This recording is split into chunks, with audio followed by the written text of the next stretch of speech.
Hello, I welcome you all to the course entitled Professional Social Work and its Values, which is part of the BSW online program started by School of Social Work, Indira Gandhi National Open University, New Delhi. Today we are going to cover group work as a method. So let me begin with the introduction that myself, Dr. Binod Kumar. Today I am going to talk about social work as a method. All of you must have heard regarding social group work. If you break down the word, you will find social, group and work. These three terminology you must have heard in your daily life also. Apart from the discipline, these different terminology has different meaning, and you see by the passage of time it has taken you can say metamorphic transformation in the meaning of the word social group work. And if you break down the word social today is totally different. If you ask some 10 years kid or 15 years kid, are you social? So they directly think about social means that is directly related to social media and all. If you go about the group and ask to the children, they will directly understand group means different groups which are prevailing in the social media, different platforms of social media. There are variety of groups. And when you ask about work, there is a metamorphic transformation in the meaning of the work. If you see, we started with the work which is 8 hours work. Now you will find that there is a transformation, and huge difference has been coming up in the meaning of work when we talk about work from home, freelancing work, independent work. All these has changed the meaning. So if you see from the discipline perspective, when we talk about social group work, it is a method in social work. So this method has emerged in a certain context, and it tries to resolve many social problems, and it has you can say it has transgressed to other part of the world as a method. In India we are teaching students this method as a part and parcel of providing solution to different social problems through which maybe young kids or children or maybe old age citizens or youth groups are going through. So let me give you a brief definition which is very popular by Tracker regarding social group work. So social group work is a method through which individual in group in social agency settings are helped by a worker. Worker here stands for a professional social worker. That means group work will not function you can say in isolation. It has to be guided by a certain professional which will be called as a social worker, so professional social worker, who guides their interaction in program activities, different sorts of program through which we are practicing group work, so that they may relate themselves to other and experience growth opportunity in accordance with their needs and capacities to the end of the individual, group and community development. The point is that when we talk about definition, if you underline certain words within the definition, so it is trying to give impression that it is targeting individual, it is also targeting or enhancing capacity of the groups, and it is also if you see the impact of the group work as a practice, it is going beyond the group or individual. It is also influencing some or in other way to the community.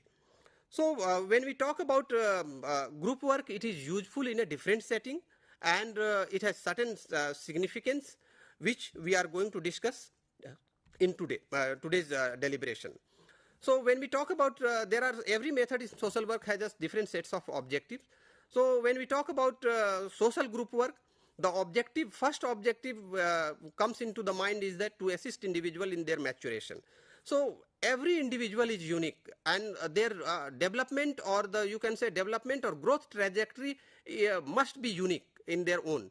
So they have a different trajectory, and their pace of learning or the pace of matching to the others might be different. Everyone is a different individual. So through group work, what we do is that we provide certain conducive environment through which they are inspired by the work of other, or you can say they are influenced by the peer group workers, and they try to mature themselves as a you can say human being. The second one, second objective is to provide supplemental emotions and social nourishment. See, when people are interacting in the group, so when they are interacting, they are also transacting to emotions and certain nourishment they are transacting with each other. And in these processes, what happens is that they strengthen personality, knowledge, and appearance of each other. It is not that we all are sitting in a group in some way or other, either in an office, in a school, college age. We are all obviously transacting in one way or other. If you see, you will find that your personality, your work, or your kind of study you are pursuing, it is influenced by someone. Maybe it may be the teacher, it may be your peer group. So in one way or other, the transactions of the group work is influencing individual growth, and different sorts of transactions within the groups are happening, which is called as the emotional or nourishment. The third one is that to promote democratic participation and citizenship. When we talk about the group, if you see, in group we are transacting with each other, we respect each other's identity, we respect each other's opinion, then only a group can function. So when we are talking about group work, it functions on the democratic principles. You have to hear others, then only you can think of learning from others. So when we talk about democratic participation and citizenship, so through participation they earn some sorts of entitlement. That means some sorts of rights, along with you can say responsibilities are also bestowed to them, or to the group member, through their participation in the group. So through democratic participation, they are creating an environment where people can learn with each other, people can try to solve the problem of each other within their settings of the group. The next one is to remedy individual and social disorganization or maladjustment through group intervention strategy. This is very important in the sense of when we talk about group intervention or intervention in the terms of social work. There are certain settings where social group work is very useful. Let me give you some example that when we talk about juvenile criminals, when we talk about juveniles who are in conflict with law, they have committed certain offenses and they are staying in a juvenile home. So they have gone into their own life. There has been a lot of disruption. Maybe they have been staying in a footpath. Later on, they become small petty criminals, and then they landed up to the police station, and then they landed up to the juvenile homes. The point which I am trying to make is that in this sense, when we talk about children, those who are staying in the juvenile homes, how to correct their behavior, how to integrate them and make them as a you can say responsible citizen of the country. So there are processes where group work helps in correcting their behavior, and when they are staying in a group, they try to interact with each other when they are staying in juvenile homes. So when we as a professional social worker try to practice this method of social group work, it helps in polishing their personality, correcting their behavior, and integrating them into the mainstream society. Let me quote some other example from the child setting only. If you see, there are a number of cases or instances related to drug addictions among youth. So how to deal with them? There are certain drug de-addiction centers which are functional by the government, where these drug addicted youth are going. And we as a social worker, what we are trying to do is that we work with them in a group setting, because individually dealing with them is very difficult. Getting their attention, getting their time, it becomes very difficult. So when they are into the group, we try to solve their personal issues through group interaction, which is moderated by some professional social worker who will be helping them in a guided discussion. It will not be going here and there. Everyone will be sharing their own point, and through this method we try to solve their problem. So through this way, social group work is helpful. Even in case of other setting, like if you talk about settings where senior citizens are staying, there are a lot of you can say old age homes are there in the cities, especially in the metro cities. You will find lot of old age old age homes. So how old age persons are staying there, passing their time and doing some recreational activity. So through the group work, we can engage them, we can give some fruitful message through the group work. It helps them in engaging with them and correcting their behavior also, because they are staying in a group, and you have to make them understand that how things function, how fruitfully you can use their potential, or you can say their energy in a productive way in the group setting. So these are the settings where you can say group work is highly useful in dealing with the social problem, or you can say resolving the social problem in the society. The next which I am going to discuss is that characteristics of the group work as a method of social work. So there are certain characteristics which are very important to underline when we are discussing social group work as a method in the social work. The first one is interpersonal interaction. See, when in a group, as I told you, in social media or in a bus, in a metro, in a train, people are in a group. That means people are in a group where collectives of people are there. Large number of people are there, but you will find that we cannot call them group because they are not interacting with each other. They are not collectivizing, they are not transacting with each other.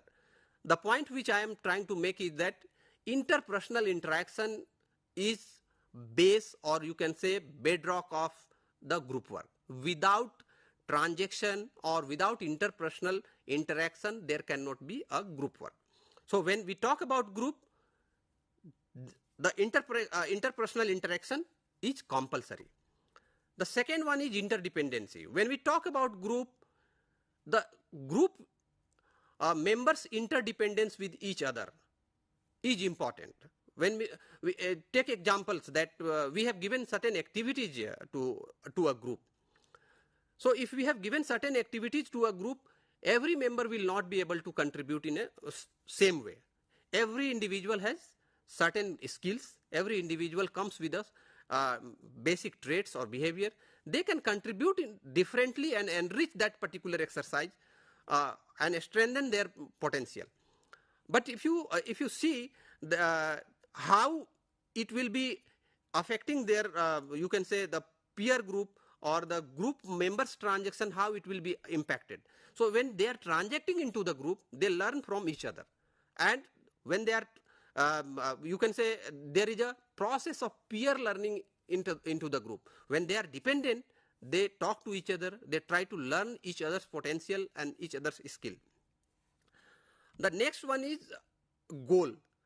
When we talk about group work is not an aimless activity. Whenever we are, as I told you, that whenever we are aiming for the group work, we are always concerned about a certain benchmark. That means we are trying to fix certain goals which we are trying to resolve through group processes, or whatever plans and activities we are planning, it has certain purpose. Without purpose, group work cannot be a fruitful exercise. So there has to be a fundamental aim or goal to achieve when we talk about social group work as a method of social work. The next characteristic is motivation. So when we talk about motivation, it is trying to you can say satisfy some personal needs through their joint association. When we, as I told you that every tenet or every trait or every potential cannot be possessed by an individual. So what is happening is that when we talk about performing some activity, performing some programs, everyone, that means every member of the group is coming with certain skills and activities, and they are contributing to that activity as per their own capacity. So there is motivation that if they are contributing, work will be a grand success, and in this process they will also learn from the peer group. The other members, through other members, they will be learning because they are transacting. This is not an idle group. They are interacting with each other. The next one is a structured relationship. So a group may be a collection of individuals, but whose interactions are structured by roles and norms. So essentially what we are trying to say is that we are just extending to the group purpose. So when there are certain purpose of group formation, in that particular way, what we are trying to do, we are trying to give them a space where everyone can have opportunity to perform, show the skills and enrich his own skills, and in these processes what will happen, others will also learn. And the final goal, what we have already underlined, it will be achieved through the group process. That means all are learning, and in this process what is happening, group work, through group work we are achieving a certain goal. As I told you that in case of juvenile homes, we are trying to reintegrate into the mainstream society. In case of drug addictions, we are trying to give them, correct their behavior and make them a normal citizens through pulling them out from the drug addictions. The next one is the mutual influence, which I was talking. In terms of mutual influence, as I told you that group work is also a process of peer learning. When we talk about peer learning, you will see that in a group, all are learning from each other. Even as a professional social worker who is guiding the discussion, he is also learning by the transaction or discussion of the individual.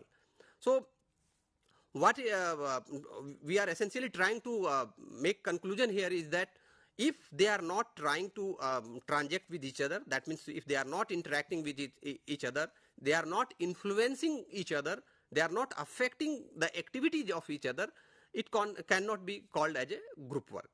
So so far we have discussed the characteristics, and if you go by the characteristics, you will find that group work in a social work as a method of social work is not a normal process. It is professionally and a guided process where we are trying to solve some social problems. So next, the major point I wanted to cover in discussion is that principle of group work. So quickly, there are 10 principles which I wanted to cover, and one by one I'll go and explain. The first one is the principle of planned group discussion.